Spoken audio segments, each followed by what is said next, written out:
Сайн бацхан үзэгчтэй босын явдлуудын энэ оны сүүлийн дугаар та бүхэнд хүргээд бэлэн боллоо. Энэ удаа мандахаас мөн адил надтай хамт та бүхэндээ гоё мэдээллүүдийг хуваалцаад явах болно. За өдрийн мэнд. Өдрийн мэнд ээ. Бүгдэнд нь өдрийн мэнд. За.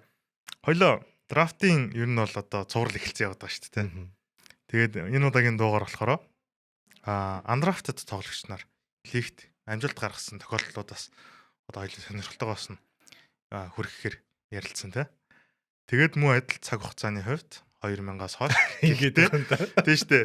Би танд яг таны насанд чинь тааруулаад 2015 хүртэлхийг мадахаа авсан бол би 15-аас хойшоо ер нь нэг 10 жилиг авсан. Тэгээд тэрэн дундаас хэд хэдэн тоглогч нарыг сонгоод, цохоод, дурдаад ярих болноо. За андрафтд тоглогч нар ер нь зүгээр яг тайлбарлаад хэлэхэд тухайн драфтын ангиар сонгогдож чадаагүй. 60 багтаагүй. Тийм тухайн одоо драфтын ерөөсө сонголтод багуудтай сонгоогүй л гэсэн үг шүү дээ. Тэгвэл лигт орох боломжууд бол маш их шүү дээ. Дурдах юм бол агентаараа дамжуулаад фри агент те чөлөөт агентаас орж болж байна. Summer League болон training camp-аар те дамжуулаад орж байна.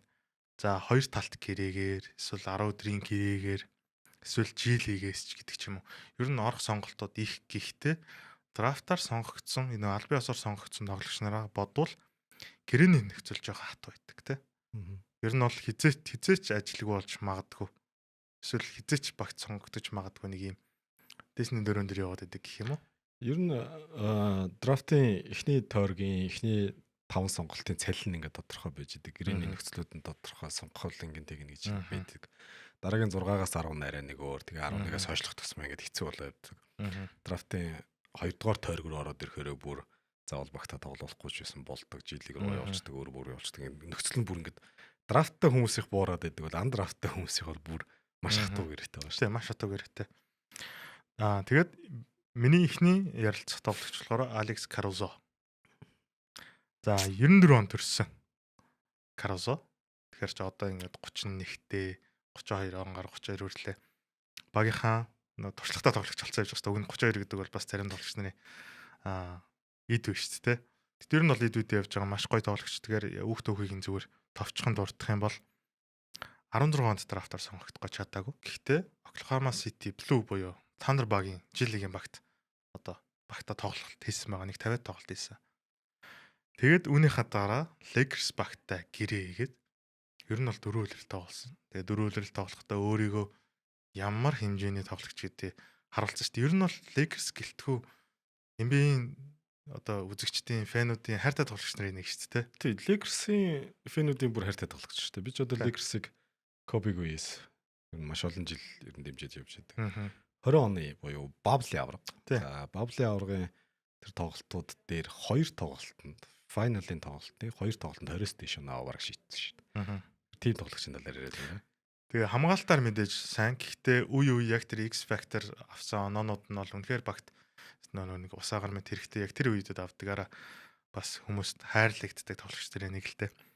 Тэгээд Chicago Bulls багт бас нэг 3 үлрэл тоглосон. Гэхдээ яг тэр цаг үедээ бол бас мэдээж хидгээгээ явж байсан ч гэсэн баг нь өөрөө өстой аниргүй баг л учраас тий. Аниргүй учраас төдийлэн хүмүүсийн сониртоос хүрээгүй. Тэгээд өмнөх дугаар дээр ярьжсэн Hartenstein-ыг Oklahoma City Thunder баг авсан гэд драфтаар боссон маш одоо зөв менежмент хийгээ явж байгаа баг дээр ганц нэг өөрчлөлт хийгээд тэр баг гоё ингээд одоо амжилтанд хүрдэг хэд хэдэн жишээний бүр яг тод илрэл бол Thunder баг шүү дээ. Түүний барилтаа тэд яг Hartenstein-ыг хамгаалтанд авсан бол яг 2 номер дээр Алекс Карузаг авсан нь за бүр үнэхээр маш гоё сонголт болж гисэн. Урд чугмыг аимшигтай болгоцсон л да хамгаалтаар. Тэгтээ сэлгэнээс гарч байгаа шүү бүр тий. Тэгээд багийн одоо насаар ярих юм бол хамгийн ахмад тоглогч нь болчихж байгаа. Тэгээд ер нь бол хувьцаал хөрөөний бараг лидер магадгүй тий. Одоо ветеран гэдэг шиг. Тэгээд энэ тоглогчийн хамгаалтын үзүүлэлт нь одоо яг энэ багийг бүр одоо Hartenstein, Caruso хоёр нэгдснээс хойш лигийн одоо түүхэн хамгаалтын одоо яг тэр үлрэлт гахалтайгаар одоо тоглолт нь багцсан шүү дээ. Түүхэн хамгаалт шүү дээ. Түүхэн хамгаалт. Түүхэн хамгаалт нэмэхэд довтлогон ч гэсэн сайн. Тэ. Тэгэхээр ч аимшигтай тий. Энэ тоглогч драфтаар сонгогдож чадаагүй. Гэхдээ бүх хамгаалтын 1-р баг, 2-р багт аль алинд нь сонгогдож исэн. Тэгээд яг түрүү хэлжидгээр элит периметр хамгаалагч. Тэгээд IQ сайтай. Толгой сайтай. Сайн хамгаалдаг хэдий ч гэсэн заримдаа яг IQ тааруу тоглогч нарыг бид нэр бас маш олон мэдэн штэ. Тэгээд тэднээс өөр учраас багт бас нөлөөлж байгаа. Нөгөө талаараа бас Oklahoma City Thunder гоё байгаа баг дээр ямар нэгэн нэг зан чанарын асуудалтай ч юм уу хэдийн ур чадварт байхад зан чанарын асуудалтай баг байх юм бол тоглогч байх юм бол эрсдэлтэй шүү дээ. Ачирсан хоёр тоглогч нь үнэхээр ямар ч асуудалгүй байсан. Бас тэр нь амжилтын нэг үндэс. OKC-ийн тухайд бол хүн болгол мэдж байгаа хэрэг. Одоо дараагийн 5 жилд драфтын 20 гаруй сонголттой. Бүр аимшигтай. За хамгийн том нөлөөг үзүүлсэн гэх юм бол Paul George, Westbrook, CP гэх зэрэг тоглогч нарын солилцоогоор бол маш олон драфт эрхүүдийг авсан. За Paul George-ийн солилцоогоор Shea ирж исэн гэж бодохоор чинь Paul George ямар гоё буянтай хүн бэ те. Shea-ийг өгөөд дээр нь драфт эрхүүд өгөөд тэгээ CP-тэй тэр жилийг данар санаж байгаа бах те. Хинч OKC-г плей-оффт орно гэж бодож байгаагүй. Плей-оффт орох магадлал 0.3% байсан. Тэгэхэд CP гэдэг хүний ямар их нөлөөгөөр плей-оффт орсон 6-гаар гарсан бараг л ихний штад авсан шүү дээ. Тэгээд тэндээс Shea суралцсан байна. 6-гаар гарсан санагдаж байна. Тэгээд 3-гаар гарсан багтаа ер нь бол бараг хоцсон доо. Тэгээд Shea бол нэлийн суралцсан байна. CP-гээс одоо нөгөө чинээсээ хэлдгээр драфтаар боссон ямар гоё менежменттэй гэдгийг харуулж байна. Одоо тэдэнд дахиад дараагийн 5 жилд асар олон драфтын сонголт байгаа. 20 гаруй 1-р төргийн 14 билүү 12 лөө. Тэгэхээр 5 жилд 12 хүн 1-р төргөөр сонгоно мөн юу гэсэн ч үг юм. Тэгэхээр одоо нэг дараагийн хэдэн жилүүдэд яахгүй бах. OKC-г ер нь яг бараад ичих баг. Шууд нэрлэх гэхэд жоо хэцүү л байна.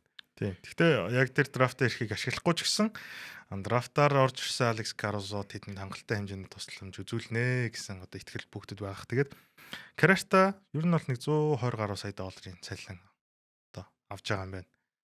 Тэгэхээр энэ бол зүгээр амьдралын баталгаа битгийл бүр тэрнээс цадах зүйлийг ярилцах хэмжээний маш том мөнгөнд байна шүү дээ. Тий. Цагаан залуус жоох итгэдэггүй юм шүү тий. Тэгтээ нөгөө нэг юу яжсэн шүү дээ. Анх орж ирэхдээ нөгөө нэг кисттэйгээ Lakers-ийн нэг өмсгөлтэй байсан чинь нөгөө нэг зааш нэр нь юу лээ? Elmer Fudd гэдэг нөгөө Warner Bros-ийн нэг юм ачин байдаг шүү дээ. Тий. Нэг хөглтэй гэнэ. Яг тэр дүртэй мангар адилхан харагддаг. Нөгөө нэг Space Jam дээр гардаг шүү дээ. Нэг юм сахалтай. Сахалгүй зүгээр халдсан юм жижиг гэн тоглож. Хөглтэй гэнэ байдаг тий. Яг тэрнтэй одоо нөгөө нэг хүмүүс айгүйх нөгөө нэг зөөрлөж бас өхөрдөд байдаг байхгүй. Тэг гинт сая тэрийг саналаа. Warner Bros-ийн яг тэр нөгөө Space Jam-ийн туулаа муулаатай. Тий. Bugs Bunny манайтай ч үл нэг хөглтэй гэнэ нэчүүлээ тий. Тэгэхээр энэ гоё тоглогчийг лигт орсонд нь бас баярлж байна. Цагаан залуус юу нэг итгэдэг юм шиг байна. Одоо Lakers гэсэн дахиад нэг цагаан залуу тэн чинь ядлагыг яваад байна шүү дээ тий. За тэр талаар ярина. За гоё сонголт байна. За олон жил болоод би 2000-аас 2015 оноо 3 хугаасаа. 3 хугаад хүмүүсээ бодож өтсөн. За эхний ярих хүн бол 2003 оны андрафт 2003 онд сонгогдож чадаагүй. За нэрийг нэлхээс өмнө түүнийг лигт одоо болтол эвдэгдээгүй all time нэг рекорд байдаг. Нэг улиралд чөлөөч хидэлтийг 98.1% шийдсэн. Хосе Калдерон. За түүний хувьд бол одоо Шигшээгийнхаа амжилт бол Олимпийн 2 мөнгө буюу 8-12 оны Олимпийн мөнгөн медаль, 16 оны Риогийн Олимпийн хөрөл медаль, 2006 оны дэлхийн аварга. Ийм амжилтуудтай. За драфтд нэрээ сонгогдож чадаагүй. Тэгээд янз бүрийн лигийн багууд ч юм уу ингээд тойроо нилээ явсаа.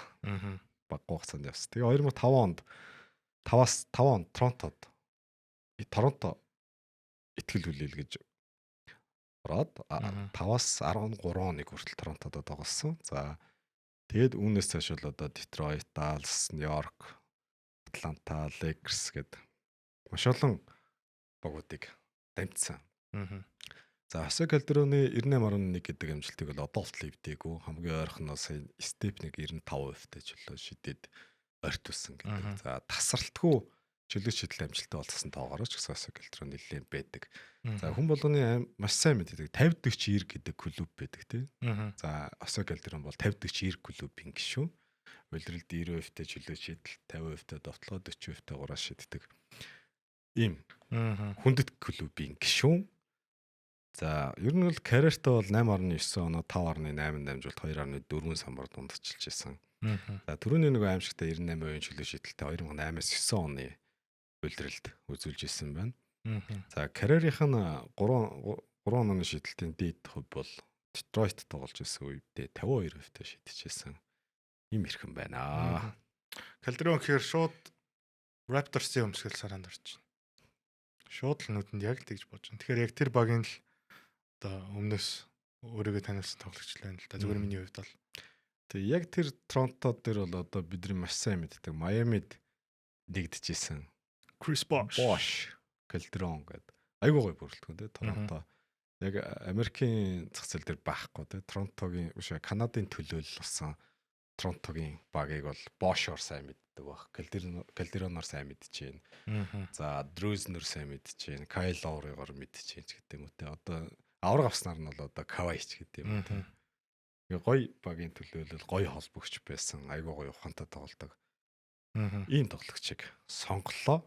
Драфтаар сонгогдоогүй ч гэсэн бүх цаг үеийн NBA-гийн нэг рекордыг эзэмшиж гин гэдэг бол өөрөө яг тийм данстай. Ер нь 98.1%-ийг эвтгэхэд чангалтай. Амар шүү дээ. 100 шитгэхэд 98 хийнэ л гэсэн үг. За. Бидээс нэг асуулт асуух. 2019 оны авраг, 22 оны All-Star. 19 онд чинь Торонто. 22 оны All-Star. Торонтод байсан. 16 онд драфтлаа гэдэг гаж чаддаг юм бай. Торонтогийн бүрэлдэхүүний хүн байна. Тий. Тэгэхээр Торонтогийн бүрэлдэхүүн одоо ч байгаа. Яг одоо тоглож байгаа гэдэг утгаараа ш. Одоо тоглож байгаа гэх юм бол нэг хэм байна. Өнгөрсөн жилийн Индианагийн гол туслагч байсан. Нэр яг тусаж нэр нь өрдгөө. Одоо Сакми гэж бодсон. Сакм шүү. Fred VanVleet. VanVleet шүү дээ. Sorry. Тий. 22 оны All-Star 19 онд авраг авсан. Сая та хэллээ шүү дээ. Торонтогийн талаар хэллээ. Яг тэр багт маш чухал өргөийг гүйцэтгэсэн. Кайл Лауригийн сэлгэнээс яаж гарч ирж, яаж галзуурч хинээч нөгөө нэг төсөөллөөгөө тоглосон хоёр тоглогчийн ялангуяа те. Яг бүгд маш гоё зэгцтэй тоглосон. Гэхдээ Паскал Сиакам болон Фред VanVleet хоёр бол ер нь бол нөлөөт, амар нөлөөт. Төсөөллөөгөө одоо юу ороод ирсэн шүү дээ. Дэмжлэг ороод ирсэн шүү дээ. 10 дахь удирдалтаа тоглож байгаа. Энэ үйлрэлд яг ингээд бэртэл гэмтэл нь гайгүй болоод эргээд багтаа ороод ирэх юм бол Houston Rockets баг одоо Oklahoma City Thunder болон одоо сая нэр Spurs шүү дээ юм үү те. Бүгдээ нэлээ үзэн шүү. Тэдэртэй үзэх хэмжээний хангалттай потенциалтай баг. Тэгэхээр гэж яригдж байгаа гэхээр энэ тоглогч undrafted драфтаар орч чадаагүй Ализины авраг болцсон 10 жил тоглосон ч гэсэн одоо ч гэсэн өр нөлөөнд байгаа нөгөө нэг багтан ч гэсэн одоо хүлээлтэнд байна. Багтан нөгөө нэг одоо өгүүлэгдэд байгаа гэдэг тоглогч учраас бас хэр хэмжээний одоо үнцэнтэй тоглогч бай гэдгийг харуулж байгаа. Тэгээд сая сүүлд 2 жилийн 50 саяын гэрээгээ хийсэн байгаа. Яг сүүлээ одоо ирэх жил player optionтай ер нь бол гэрээнд дуусна жилийн 25. Тэгтээ карьертаа 280 гаруй сая долларын цалин цуглуулсан тоглогч. Undrafted. Гайхамшигтай байна. Яг тэр 2009 оны Торонтогийн авраг болдог одоо тэр жилийг 19 оны Торонтогийн авраг болдог жилийг дуусгах юм бол хүн болгон тэр Кавай Леонард шидчихэд бөөндөө ингэж хардаг тий. Финал. Тий, тэрийг төсөөлдөг тий. Тэгээд Кавай гэдэг тоглогчийн нөлөө бол өндөр байсан ч гэсэн яг чиний хэлдгээр VanVleet, Siakam тэдний нөлөө айгүй өндөр байсан. За дөрвөн шахуу адилхан эсэп гаргаж ирж байгаа л нүцдэг гэсэн шүү дээ. Тэгээд нэг бол Лауритэй, нэг бол VanVleet-тэй гал нүцдэг. Тэгээд дараа жил нь Лаури явсан санагдаж байна. VanVleet-д итгэл үлдээлгээд үлдээсэн. Тэрний дараагийн хоёр үйлрэлд бол сайн байсан. Тэгээд нэг бэртлэгэмтэл гэдэг нэг юм онцгой юм байна те. Энэ жил магадгүй Houston байсан бол ювч болж байгаа юм билээ те. Тэгээд VanVleet-ийн яг магадгүй ингээд драфтаар түүнийг сонгоогүй бас нэг зүгээр том сул тал бол ялч нурууны өндөрлөлтөө. Имбэд байх боломжгүй нурууны өндөр гэж юу нь бас царай манаа л өстөд үзсэн юм байлээ. Гэхдээ тэрийг хангалттай хэмжээнд харуулсан. Би Вамфлетийг анх сандаг байхгүй. Яг тэр плей-оффын цуврал дээр амар хөргөж иддэг шүү дээ. Энийг жижигхэн хөргөж иддэг сахалт нөхөрчдөг юм бэ гэдэг. Ингээд зарим нь нэрийг хүртэл мэдэхгүйсэн шүү. Вамфлет яг айгу сонсон нэртэй хүмүүсээс тэ тэгэхээр тэ. Тэгэл одоо ингээд өөрийнхөө нэрийг NBA дализинад хамгаалцсан те 300 бараг орчим сая долларын цалин орлоготой болцсон хүн байна да. Торонто хотынхаа нүүр царайлаад. Аа. Гой сонголт байна. Ер нь би сая андуурчлаа. Гэхдээ яг Вамфлетик гэж яриад байсан чинь нэрээ тийштэй гэж боорч ирсэн шүү. За нурууны өндөр ярьсан чинь надад дараагийн сонголттой хүн бол Вамфлетаас жоох хүн байна. За миний сонгосон 2000-аас 2015 оны дунд үеийг төлөөлүүлээд би нэг хүнийг сонголоо. Энэ бол метр 78 см өндөртэй ч гэсэн NBA-д 14 улирал тоглож чадсан. 2011 оны NBA-гийн авраг энэ тоглогч. Жижи Брэя. За энэ тоглогчийг сонголоо. 5.10 буюу 178 см өндөртэй. Энэ надаас намх тий. Ер нь яг баг надрах хул байна гэсэн үг шүү дээ. Тэгээ 2006-аас 2011 онд Далс тоглосон. Тэгээ 11 оны Далс бол түүх бүтээж авраг болсон. Аимшигтай авраг болж байсан. Тэр бүрэлдэхүүнд нь байсан. За 11-аас 14 онд Миннесота Timberwolves тоглосон бол 15-аас 20 онд эргээгээд Далстаа тоглосон. Ингээд нийт 14 улирал тоглосон. Карьертай 9 орчим оноо 4 орчим дамжуулалт унтчихсан. 178 см өндөртэй хүний тухай ярьж байгаа шүү. За түрүүн дахиад нөгөө фантасигаа ярихад фантаси сонирхч нар бол барийг явах авдаг гэсэн. Гинтгээ цоорноо энэ чинь хэсэг авна. За 11 онд авраг авсан улиралдаа бол 9.5 оноо 4 дамжуулалт 2 самбар бас нөлөөтэйсэн байгаас. Плей-офф дээр авраг авдаг плей-офф дээр 21 тоглолтод тоглосны 3-т нь гараанд гарсан байна. Тэгээ 9 оноо 2 самбар 3.5 дамжуулалт унтчихсан байна. Тэр бүрэлдэхүүн дээр. За өөрийнх нь яг оргил статтай улирал гэх юм бол 17-оос 18 он. Одоо драфтлагдсан 2006 онд андрафтд болсон хүн. 12 жилийн дараа оргил статтай үзүүлсэн байна. 11.6 оноо 3 самбар 6.4 дамжуулалт гэдэг. Тэр чинь ер нь 12 шахуу оноо 6 орчим дамжуулалт гэдэг чинь ер нь л гоё роль тоглож байгаа зү тий. Хөөе. Яг таны яран дээр чинь нэг юм зүгээр сануулад хэлэхэд сая Бариягийн оргил амжилт гээ хэллээ шүү дээ. Нэг 12 орчим оноо 6 дамжуулалт гэдэг. Скут Андерсон нөгөө нэг баст дээр ярьчихсан байхгүй юу? Манай Скут Андерсон яг тийм донтолдог. 13 оноо 5 6 дамжуулалт. Драфтын эхний 3-т сонгогдчиход. Тэгээд манай андрафтад метр 78-тай. Тэ. Энэ ч авраг хүн шүү. Тэ. Тэгэхээр би яг зүгээр нөгөө баст гэдэг дугаар дээр ярьж ирсэн. Скут Андерсны би зүгээр баст гэж нэрлсэн байхгүй юу? Магадгүй зүгээр энэ баст нэг энгийн харьцуулт байлаа. Баярлалаа. Жижиг Брэягийн тоглолтууд бол их гоё байдаг гэсэн даалсын тоглолтыг үзэхэр амар жижиг хөө тэр хөшчихсэх ингээл. Одоо манай энэ Монголын үндэсний дээдлийг дээр хасын хөлгүүдэд сая тоглож байсан. Сая багасаа гарчуу гараагүй юу? Солигдсон шүү дээ. Ватаруу. Тэ. Ватаруу тэгээд ингээл бочигнолоод байгаа зү. Тэрнтэй адилхан санагдаад байгаа. Би Брэяг ер нь бол ми зүрхэнд орсон байхгүй. Ягаад тэгэхээр би өөрөө Miami Heat фэн. Тэгээд хэд хэдэн тоглогч байна. Ядж байгаа Далсын бүрэлдэхүүний нэлээд хэдэн тоглогчийг би нэрлэнэ. Брэя байна. Джейсон Терри байна, тэ. Джейсон Терри гэх мэтчлэн тоглогч нар тэгээд Марион байна, тэ. Ер нь бол тухайн үед яг Майамиг тэр нэг эд амар өндөр хайптай байх үед нь зүгээр цогцолцсон шүү дээ. Намд харсан шүү дээ, тэ.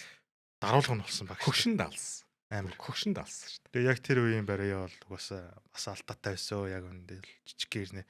Ер нь жижиг гэлтгүүгээр үнэхээр амар байсан шүү. Гоё тоглогч байсан. За ингээд жижиг Брэяг сонголоо. Nice.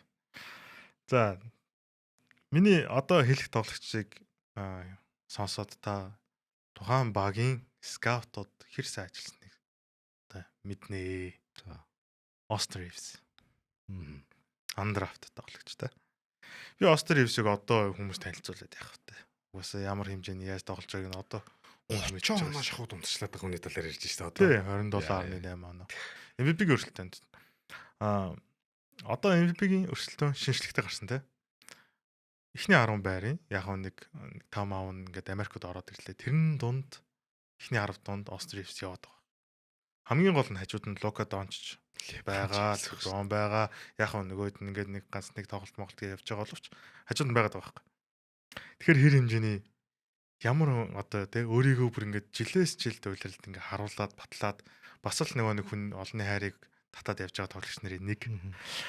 Саяхан Joy Bass, GC Bass гэсэн одоо скаутын багийг ахалж исэн эрхмүүдийг багийн эзэн халсан. Ажлаас нь чөлөөсөө. Гэхдээ энэ халсан үйл явдал танд ямар санагдсан бэ? Муу ажилласан юм уу? Эсвэл яагаад халж вэ? Яг скаутын багийг халсан гэхээр одоо Лекс яг үндэ драфтын сонголтгүй шахав шүү дээ. Тэгээд дандаа ингээд солилцоогоор ч юм уу тоглогчоос тоглогч орно ч юм уу яваад байгаа. Ер нь одоо дараагийн жилүүдэд бол хамгийн бага драфтын сонголттой баг гэвэл баг Лекс шүү дээ. Дандаа нөгөө драфтын сонголттой бол энэ тентхийн нөгөө тоглогч одуудыг авч яадаг Дэвсийг авсан Бликасаас ингээд явсаар гал. Тэгээ скаутын багуудаа халж ихэр сонирм байна. Өөрсдөө сонголт алга. За андрафт тоглогч нар дээр бас одоо ярих гэдэг шиг тэгээ Остер Ривсийг ингээд сонгоод авцсан. Яг Остер Ривсийг бол маш олон багуу солилцоогоор явуулангаа алдсан шүү дээ. 20 онд бабл дээр Лекс аваргуулчвал тэрнээс хойш баг нэр нь 22 3 оноос хойш нэр нь байнга л явж байдаг гэсэн шүү дээ. Тэгээ явуулаагүй байна гэдэг чинь бас их гоё яваад байгаа байхгүй юу. Хин нэгний нөгөө панчаан болохоо явуулал явуулчих л байсан шүү дээ. 2021 оны андрафт тоглогч те одоо яг Карусо одоо яг зөрсөн тоглогч байгаа байхгүй жишээ нь ингээд. Гэхдээ Карусо нөлөөг нь авцсан. Авраг авсан. Одоо Остер Ривсийг харах юм бол багийн номер 3. Гэхдээ оноо авалтаараа магадгүй 2. Тэ? Нөгөө хоёртойгоо яг нөгөө ингээ бүбэмэг эзэмшиж байгаа нөгөө хоёртойгоо алинтай чамд тоглолцох хэмжээний гуруулаа хамт талбар дээр гарчиж болох. Одоо тийм одоо уян хатан болчиход байгаа байхгүй те. Ийм тоглогчийг сонгоцсон байхад зүгээр магадгүй муу ажилласан гэдэг алуу эсвэл өөр ямар нэгэн шалтгаан байсан уу те. Гэтэ муу ажилласан гэж бол хэлэхэд хэцүү байгаа сте. Caruso, Ostr Reeves эдрийг ингээд андрафтд авсан гэхээр. Тэгээд одоо 4 жилийн 53 сая долларын гээтэй байгаа. Гэтэ эргэжил плеер сүүлийн жил шүү дээ. Гэрээний сүүлийн жил. Гэтэ тэрийг тоглох сонгоно. Тоглогч сонгох учраас чөлөөт агент болоод өөр багтаа гэрээгээд явах боломжгүй эсвэл те энэ багтаа. Гэтэ үзүүлэлтийн статыг харах юм бол цалиндаа агцсан юм шиг. Гэхдээ энэ стата бас ирэх жилүүдэд үзүүлэх үү гэхээр ер нь бол бас Остер Ривс дээр бодох хэмжээний өнгөрсөн жилийн стат бол 21 л 22 оноо. Энэ жил бүр тасрах байгаа. Тэ. Одоо гэрээний сонголт хийх юм бол 4 жилийн 252 сая ч илүү бүр амжигтай жилийн одоо ингээд шаталсан салангаар явдаг 252 саяг зүгээр 4 туугаад үзэх 60 гаруй сая явгааз. Тэр маш өндөр гэрээний сонголт хийх боломжтой юм жил байгаа. Тэгээ All-Star сонгочих юм бол магадгүй тэгээ нөгөө төмөн ингээ өсөө явчих штэ. Тэгээд энэ жилийн All-Star ч юм бас арай нэг өөр форматаар явна гэдэг байгаа. Тэгэхээр бас ингээд энэ үзүүлэлтийг харахаар All-Star магтал штэ. Тийм өөрөө том зах зээл, том олон фэнүүдтэй. MVP-гийн өршөлтөд байна сонгохоор штэ. 27.8 оноо, 6.7 дамжуулт тэгээд 5.6 самбар. Хувь нь бас таажгүй. Наад стат ч юм ба штэ тий. Кобигийн MVP авсан үлрэлээ штэ. Адилхан баг. Энэ манай weight-ийнхээс илүү байд та. Манай weight 25 штэ ер нь бол тий. Коби чи 35 буухгүй арга. Тэгэхээр чин за оноо яг нэг 2 оноо бол бус юм нэлээ байгаа. Тий. Тэгэхээр энэ бүр амар стат байхгүй. Тэгэд хажуудаа 2 мангастай. Тий. Тэгэхээр би зүгээр яг нэг юм бодол төрсөн нь яг түрүү сая асуусан шүү дээ. Эрхчлүүдэд ингэж тоглож чадах юм уу яг те. Найдвартай үнэхээр салингийн нөхчий. Чадах болоо гэдэг эрсдэл байгаа. Эсвэл хуучин гэрээг авахаар энэ яг ийм стат үзүүлчихээр тоглогчд бас хайрна шүү дээ. Би энэс илүү үнэлэхдэггүйсэн шүү дээ гэдэг нэг тийм гомдол байлаа сэтгэв шүү дээ. Багийн номер 1 болж чадах уу гэж. Би багийн номер 1 гэдэг дээр бол хэцүү байгаа. Номер 2 дээр нь одоо All-Star болчих юм бол ялцчихаа том гэрээ аав шүү дээ. Тэгэхээр багийн номер 2 болох хүнд аль баг тим өндөр цалин өгөх бол мэдэхгүй л. За ямар ч 21 оны андрафт залуу одоо л их жил яг хийх үү том гэрээг гээл одоо явж ийн хэр чин маш хол явсан байгаа. Өө одоо хол бүр дахиад хол явах шүү дээ. Одоо гэрээг яг хийх үү гээл те. За. Дараагийн миний сонгох хүн бол сонгосон хүн бол те сүүлийн нэг төлөөлөл. Таашаа үйлчлээд байгаа шүү дээ. Үйлчлээд байгаа гэж. Нөгөө бүгдийг ингэж шүүж байгаад яхаар 3 сонгох юм уу 4 сонгоход хэцүү байна. За энэ бол Азийн төлөөлөл. Энэ бол олноо Insanity хэмээн алдаршилсан Жермилийн. За Жермилийн түүхийг одоо санахгүй спорт сонирхогч цаг сонирхогч нар бол байхгүй. Зүгээр үлгэр домог момог юм шиг те. Бүр ингээ яг тэр нэг 12 оны 1 сар 12 оны яг 1 сарын туршид Нью-Йорк тоглож исэн үе. За тэр киногоор нь сүүлд бол баримт кино гарсан байдаг Ленсаны тэгээд. За Нью-Йоркийн үндсэн гарааны 1 2 дугаар холбогч нь гэмцээ. Бүр дэлгэх нь гэмцээ. Энд чинь тайсан чандлаар Кармело тэртэй жилээлээ шүү дээ. За гинт нэг нөхөр гарч ирсэн. Жереми Лин байсан. Гарч ирэл ерөөсөө тэр тоглолтууд дээр 25.1 оноо 5 оноо ч илүү дундчлаа. Ерөөсөө л Америкийн тэр бүх сэтгүүл юмнуудаар ингээл нэр нь гараал ингээл Кобигийн эсрэг 38 оноо авсан байдаг санагдаад байна. Яг тэр тоглолтын өмнө сэтгүүлчнэр Кобигоос Жереми Лин ингээд алж ийн хэд чинь гэсэн чинь Жереми Лин ингээд шин ингээд тийм шүү дээ. Коби хэлэхэд нь зөрүүлээ тэр тоглолтын дээр 38 оноо урдаас нь авч ирсэн. Тэгээд Кобигийн эсрэг 38 оноо авсныхаа дараа Жереми Линий сэтгүүлчнэр асуусан юм байл дээ. Тэгсэн чинь Жереми Лин дараа баримт кинон дээр ярьж байгаа. Коби гэж хин гэж би яг хэлчихсэн шүү дээ. Тэгвэл алуулахгүй. Тий. Дараа нь алуулна шүү дээ. Тэгээ бурхнаа бургасаар. Тий. Коби ч амар хүн билээ тий. За Нью-Йорк Никс багтаа 26 тоглолт хийхдээ 18.5 оноо 7.7 дамжуултыг тухайн үйлрэлдээ ингээд дундчилж исэн. Түрүүний эсэжлэн Кобиг эсрэг 38 оноо гэдэг нэг Коби ямар хамгаалагч үлээ тий. Яа. Зя. Би цэжэр зүгээр тэр гимцээ хоёр холбогчийг нь баг хэлээд өгөхөө. Jason Kidd, Raymond Felton хоёр байгаа даа ийг бол. Jason Kidd, Raymond Felton хоёр. Яг next байх үед байж зүгээр магадгүй би зүгээр санахгүй байна. Jason Kidd ч даалт байсан баг. Тэр үед үү? Тий. За одоо Аз гаралтай Америк тоглогчдын түүхэнд NBA-гийн авраг гэдэг цолыг хүртсэн цорын гац. 19 онд Торонто ч их олон хүнд тэгсээ тий.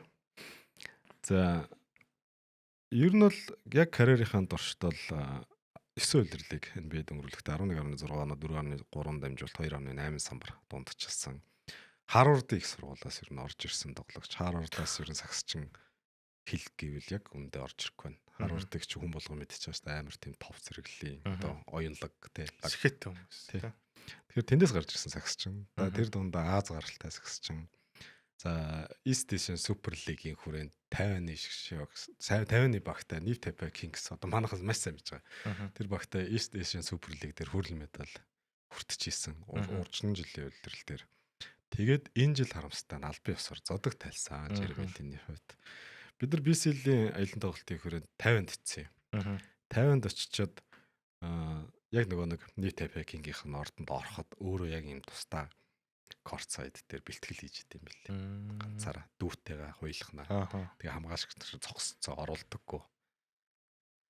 Тэгээ Линий энэ гоё баримт киног бол та бүхэн маань бас үзээгүй нь үзээрэй.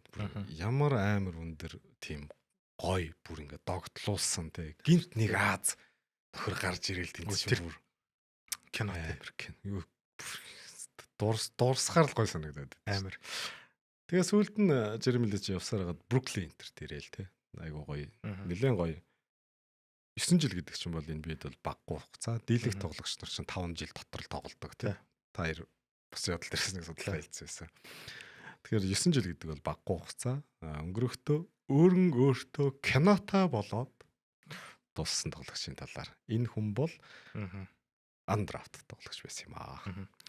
Тэгээд яг санчлаа л да нэг гэр байхгүй те харах нэг одоо байрлах байр байхгүй те нэг багийн банд найз ландри филдийн нэг зочдын өрөөний бодон дээр нь гэлчидэг те амардагаа унтдагаа хондог байсан гэж ярьдэн шүү дээ. Тэгэнгүүт лекерс тахта Коби бөмбөг нэгсэн жаа цаашаа гарч ирсэн 3 шүт ичдэг шүү дээ. Тиймэр бол амар шүү дээ. Коби бөмбөг авъя гэж яхад те байж гэдэг. Цаашаа явж байгаарэ гэснэ нэг юм унаад 3-аас хийчихдээ шүү дээ. Гэх мэт маш голон одоо ийм олон гоё дорсомж одоо сонирхогчдод үлдээсэн гоё тоглогч л доо. Манай сагсан бөмбөг сонирхогч бол New Taipei Kings багийг Монгол дээр тоглоход Линийг ирээ тоглох болоо гэж нэлээд хүлээсэн. Тэр үлээл тоглоогүй. Бидний BCL-ийн хүрээнд очиод мэж ажиллаар явж байхад сууж исэн. Түүтэйгээ. Тэгээд айгүй гоё бичлэг байд юм манай ийм спортс төр. New Taipei Kings хүлгүүдийг хожоол идэх хэрэг. Энийгээ л хажуудлын хиттэйгээ айгуу гоё маазрал юм ярьжсэн ч бас шүлгүүд дээр нь гараад ирсэн. Нөхөр юу ч ярихаа болоод дугаас уугаал ингэдэй. Тэгэхээр нь бичлэг хийгээд хожиж явах үед ийм царайтай, хожигдох үед ийм царайтай ийм ингээ суугаад байна штэ гэдэг яг хажуунаас нь байжсэн. Гоё тоглогч байлаа. Маш гоё тоглогч. Түүхэн ч гоё. Нөгөө нэг зөвхөн спорт гэхээс илүүгээр бусдаас айгуу гоё сургамжтай, гоё урам зориг өгөх тийм хүмүүсийн ажлуудыг маш сайн хийдэг гэсэн.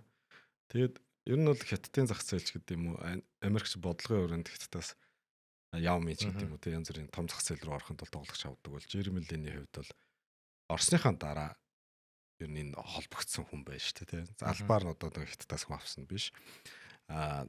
Линчин өөрөө хятадын нэлээд том брендийн нүр царай.